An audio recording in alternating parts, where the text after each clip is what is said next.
Hello everybody, my name is Cole. Welcome back to Rocket Boy Reviews. Today I'm in yet another American muscle car, and I'm starting to get into these things a little bit. I'm understanding why they're here. So what I have here is a 2016 Dodge Challenger RT, and I'm starting to get the feel for muscle cars a little bit. So history of the Challenger. The history of Challenger dates all the way back to 1969. So Dodge went out on a journey, basically, and as I said before in reviews, they went to compete against the Ford Mustang and the Chevrolet Camaro and Corvette. I don't believe the Camaro was, yes it was out by 1969. So yes, the Camaro, Corvette, and the Ford Mustang, among others that I can't exactly remember right now. But the Challengers have always been the kind of chunkier one of the group. It's pretty much the biggest car. You look at old 70s Challengers and they are massive, and they also have all the biggest engines. Old 70s Challengers have like 7+ liter engines. They're absolutely insane. And well, these things still have massive engines, bigger than the Mustang or the Camaros. All right, so the performance of this Challenger RT this car has a 5.7 liter naturally aspirated V8 making 477 horsepower, just a little bit close to 500 there. I don't know why they just didn't say 500, but 477 horsepower. And woo, oh, it sounds nuts. It goes pretty quick.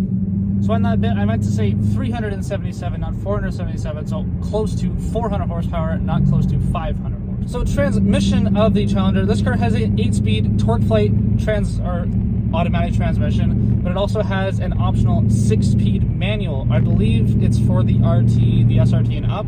I could be wrong, and maybe the automatic is only for the RT, but I believe they also come in a manual. But yeah, changes down pretty quick too. God, this thing sounds nuts. All right, on to the walk around of this extremely aggressive looking American muscle car. I love how you can see that highlighted red RT accent. You don't see anything else in the grille other than that highlighted red RT accent. I believe they did that on purpose, obviously, to show you that you are in a V8 absolute monster. I also like these very nice hood vents. I don't know if these are real or not, but I guess I'll show you guys that in the fuel economy version or part of the review. Also, these very nice wheels. These are not stock wheels. These are Rufino wheels. Still very nice wheels. I love what the owner did with this car. I know how it's all blacked out. It looks really mean. Really, really nice looking car. Oh, I can't show you too much of that. You guys will see that in a second. Very nice wheel again. This is actually a very big car. I'm surprised at how big this car is. Very nice. Very nice chrome exhaust tips there. Challenger. This is very, very nice. This car obviously has a lot of modifications done by the owner, but still extremely clean looking build. Very nice car.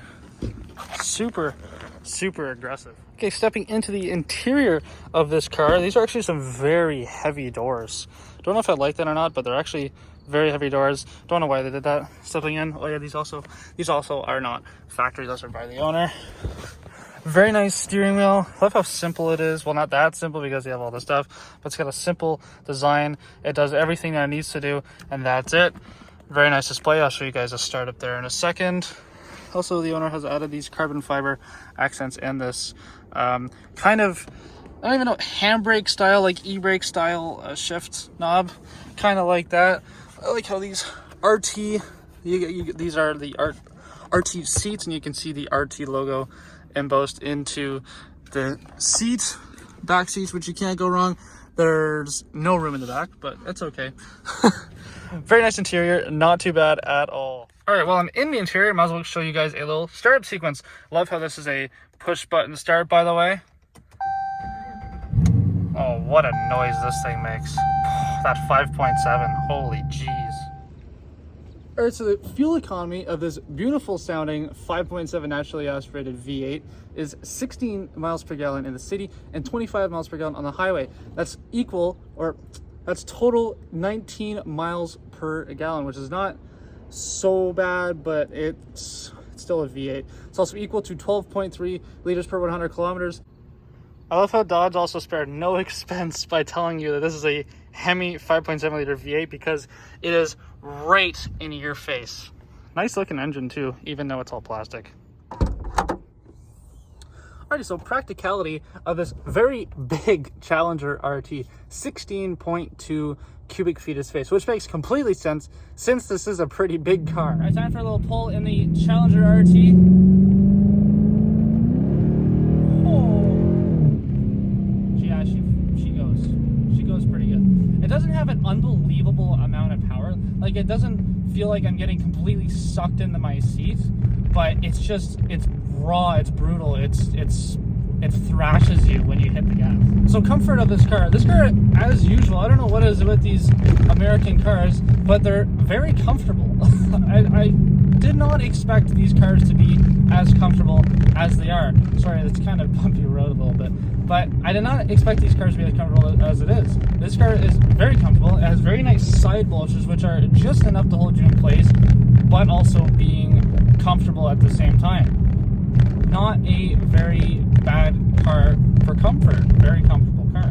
Alright, so what I like about the Challenger, I like the driving position of this car. You can really see over that massive hood with ease.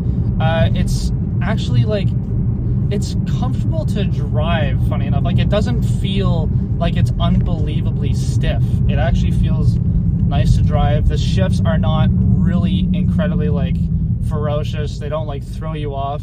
I mean, they are a little bit slow, which I'll get to, and what I don't like about the car, but the shifts are very chill. This car is, it's funny, it's chill and comfortable until you put your foot down, and then all hell breaks loose, but that's also what I really like about it. One more thing that I should mention of what I like about the car, I like the factor of that it's pure American muscle. Like, you feel like you can pull up next to a Mustang, you can both just lay massive 11s down the road and race each other at a stoplight. Like, it feels American. Like, it just feels like it's all about burnouts and going crazy.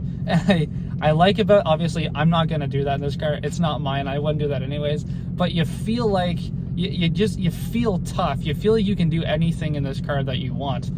And it's a really interesting feeling. Like, I don't know. It's an interesting feeling to feel like you can do anything. You can race these cars. It's a fun car.